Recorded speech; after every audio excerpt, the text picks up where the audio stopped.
जैसे बच्चों का विवाह करते हैं, फिर उसमें वो पैसा बेमतलब व्यर्थ करते हैं। अपने आत्माओं बच्चों का ब्याह होना है, उसको कति सिंपल साधारण तरीके से करना चाहिए।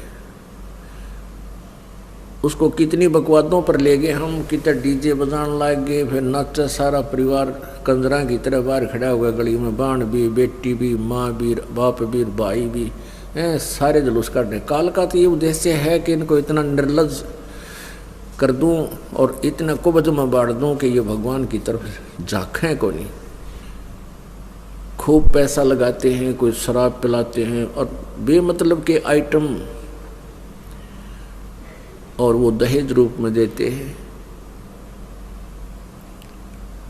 अब एक पैसे वाला तो ये काम कर देता है, उसके पास तो पैसा है, लेकिन गरीब व्यक्ति जब उसकी बेटी का ब्याह होता है तो उसकी बेटी धीरे धीरे अपनी माँ के पास बैठकर कहती है, देखा ना मम्मी, उसने अपनी बेटी को ऐसा दे दिया, उसने कार दे दी, उसने इतने बढ़िया पलंग ला के दिए, एक बढ़िया ऐसी वो ला के दी।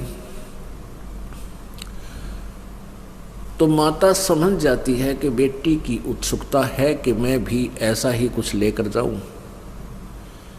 वो फिर अपने पति से कहती है, लड़की के पिता से कहती है कि ऐसे ऐसे बेटी का कह रही थी कि उसने ऐसा दिया, उसने ऐसा दिया। तो फिर वो पिता दुख सुख पाके कहीं से कर्ज उठा कर न्यू सोचा मेरी बेटी की आत्मा दुख ना पावे और मैं भी कुछ अच्छे आइटम दे दूं और फिर कर्जा हो जा।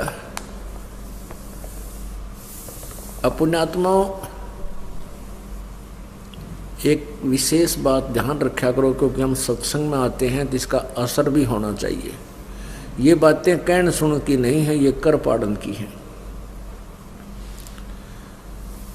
बेटी का ब्याह लाख रुपया ला दे तो भी ब्याह होना है, और भाई 10-20 हजार में काम चला दे वो भी ब्याह ही होना है, विवाह ही करना है। हमने इन बकवादों को छोड़ के सिंपल से ढंग से अपना बच्चों को की शादी कर देनी चाहिए।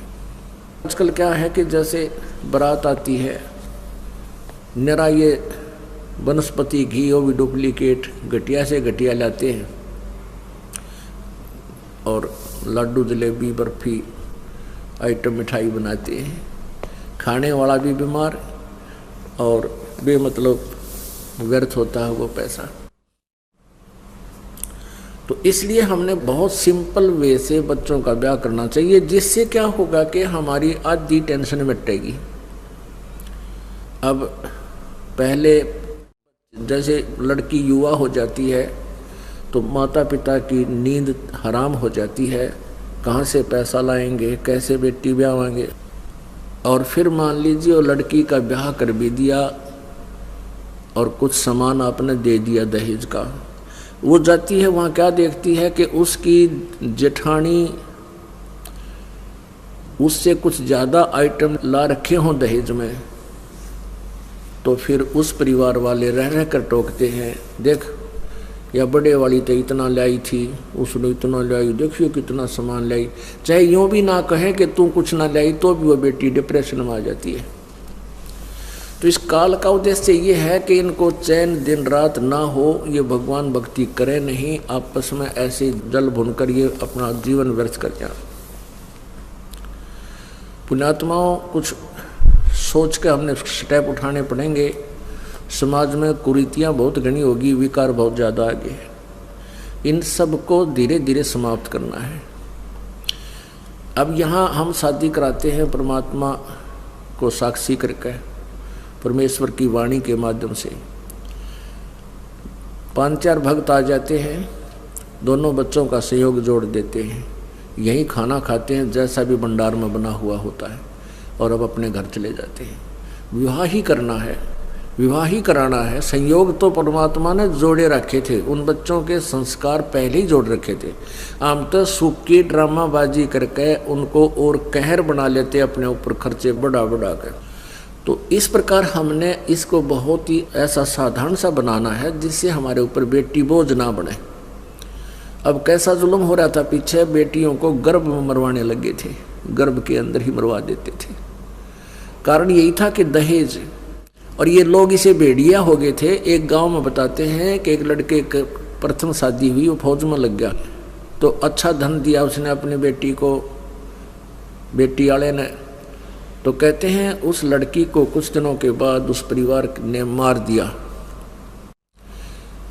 फिर 6 महीने के बाद दूसरी शादी होगी, तो 1 साल के बाद उसको भी खत्म कर दिया, इतनी विवश कर दी कि वो फांसी खा गई। अब फिर तीसरी शादी हुई, तीसरी शादी में भी उन्होंने ऐसा ही जुल्म किया। तो तीसरी वाले ने फिर क्या किया, पुलिस की हेल्प ली। पहले ये कानून नहीं बना था, तो उसने अपना पुलिस की हेल्प ली। कोई जानकार था उसका, कोई अच्छा बड़ा अधिकारी, और कुछ गांव वालों की हेल्प लेकर वो गांव में गया और अपनी लड़की का सारा सामान उठा ले गया, उसके ऊपर केस किया। उसके बाद उस लड़के का पता चल गया कि इन्होंने ऐसे ऐसे जुल्म किया। तो पुण्यात्माओं, ये लोग भेड़िए हो गए थे दहेज के चक्कर में। तो हम अपने पैर पे आपको वाड़ा मारते हैं। हमने इसको इतना बॉन्डर बना लिया। अब जैसे क्या करते हैं, दहेज में एक और बीमारी है कि जैसे लड़की जहाँ जाएगी उनको अगली बोलते हैं, और उन अगलियाँ के फिर और अगले, यानी कहीं और रिश्तेदारियों की, उन सब के कपड़े सूट आदि ले करके यहाँ लड़की ने जाने पड़ते हैं, यानी बहू को लेके आने पड़ते हैं उन अगलों के लिए। फिर क्या करते हैं, वो फॉर्मेलिटी करते हैं कि अगलियाँ की कितनी कपड़े बनेंगे, कितने सूट, अगलियाँ के 20। तो उन 20 के लिए कपड़ा ऐसा घटिया सा ले आकर सेलेक्ट करके वो कितना काम ना और 20 आइटम बना देते। और उनको क्या करते थे, वो पहले जहाँ आगे लड़की लेके जाती थी अपने ससुराल में, ससुराल वाले उन अगलियाँ वाली को अलग रखते थे उन उस कपड़े को। वो फिर अपनी बेटी नगलियाँ दे देते थे। वो तीड़ कदे प्रयोग में नहीं आते थे, वह सूट आगे से आगे उस चक्कर में वो पट्टे जाते, गड़ जाते थे रखे रखे उन ट्रंकों में। ऐसी बुराइयां हमने अपने आप लगा लिए, कुरीतियां हैं ये भी साथ के साथ हमने अब समाप्त करनी है, ज्ञान के साथ। वैसे कोई जोर जबरदस्ती से नहीं। अपने आत्माओं, ऐसे ऐसे उदाहरण मेरे बच्चे परमात्मा की प्यारी आत्मा ऐसा समझने लगे इस ज्ञान को, इस मार्ग को, और इन बुराइयों से ऐसे बचने लगे कि अब लड़कियों का ब्याह कराया हमने, तो लड़के वाले ने स्पष्ट कह दिया उस लड़की वाले से कि हमारे घर पर कुछ लेकर नहीं आओगी, ना ट्रंक ना कोई और, एक सूट पैर का जी, ये बस अपना, अगर आपने ये मंजूर है तो हम शादी करेंगे। लड़के वाले बोलते, दोनों ही भगत थे। तो फिर लड़की वाले ने क्या चिंता थी, भाई ठीक है जैसे आपकी इच्छा। हम चाहते थे कि जैसे लड़की का हक है, यहाँ रही है, उसकी यहाँ संपत्ति में भी हिस्सा है, हम उसका प्रयोग कर रहे हैं, तो हम चाहते थे 10-5 हज़ार का कुछ तुम्हें कपड़ा वपड़ा दे देते, और वो भी मना कर दिया।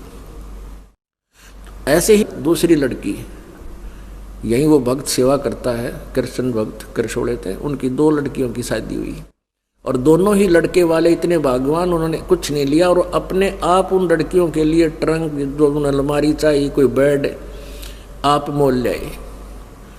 पुण्यात्माओं, लड़की एक बहुत ही पुण्यकर्मी प्राणी होती है, कन्या कहते हैं इसको, और ये बेचारी अपने पिता के धंधा करती है सारा दिन, और आगे जाके फिर अगले के कमाया करे। तो लड़की को हमने एक बोझ बना लिया था अपने सिर पे। अब ये लड़की चाहे कितनी हो जाइयो, हमारे ऊपर बोझ नहीं पड़ेगा, और फिर हमारी भक्ति में बाधा नहीं बनेगी, क्योंकि लड़की का विवाह जहाँ किया जाता है वो भक्त भी दयालु होते हैं, भगवान से डरने वाले होते हैं। तो अन्य समाज में जो शादी करने से पहले यह चिंता हो जाती है कि बच्ची के सलूक कैसा करेंगे वो ससुराल वाले।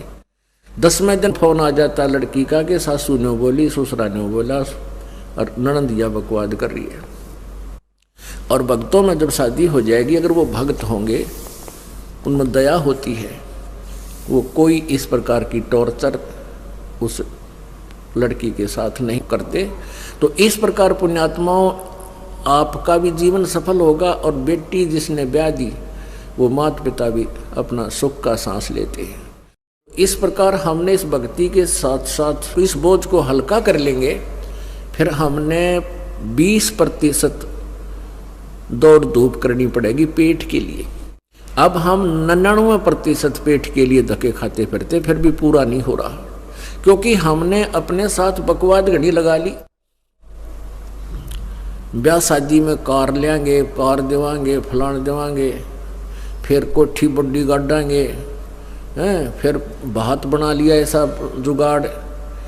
अब पुण्यात्माओं इस बात की हमने कतई आवश्यकता नहीं है। हमने अपनी बेटी की शादी कर दी और हमने उनको भगवान का सहारा दिलाना चाहिए, परमात्मा से जोड़ देना चाहिए। फिर वो परमात्मा की भक्ति से ही शक्ति उनमें आएगी, उनके गुजारे बढ़िया होंगे। ना किस्मत में होगा तो भी कबीर परमात्मा अपने उन बच्चों को सुख देगा, भक्त धन देगा। तो हमने ये भात की रिवाज बना रखी है। अब क्या करते हैं, जैसे बाती जाते हैं उस दिन क्या करते हैं, उनके लिए वहाँ गेट का ऊपर एक चौकी बनाई जाती है, पाटड़ा, और आगे फिर उसके चित्रकारी ही करते हैं और तिलक लगाओगे बातियाँ गए, फिर उनका माला डालेंगे, वो बहन का माला डालेगा। तो इस तरह के जो ड्रामाबाजी है क्यों शुरू हुई, लालच और लोभ में। अब ससुराल वाले उस लड़की को कहते हैं कि तेरे भाइयों की बढ़िया सेवा करिए या अच्छा धन देंगे, अच्छा भात भरेंगे। मान लिए उन्हें 1500 रुपये दे दिए बात में कि सारी उम्र का काम हो गया वो, तो ये उन पर भी बोझ। अच्छा फिर कपड़े, जैसे शादी होती है हम देखा करते तो सबके नए कपड़े बनवाया करते, रिश्तेदार आ जाते, बहन बेटियां आ जाती, अपने घर वालों के भी, यानी ब्याह वो जो लड़का लड़की का संयोग जोड़ने में जो खर्चा थोड़ा होया करता, ये बाकी ड्रामाबाजी में बेगन हो जाया करता। तो हमने इन सब को, जैसे हम भात में जाते हैं और हम अपनी पूजा कराते हैं, तिलक आदि लगवाते हैं, ये नहीं लगवाना चाहिए, क्योंकि हम जीव हैं। अगर हम भक्ति पर लगे हुए हैं और हम दूसरे से अपनी पूजा कराते हैं तो परमात्मा रुष्ट हो जाता है, आपका नाम खंड हो जाएगा। हमने यहाँ अपना टाइम पास करना है।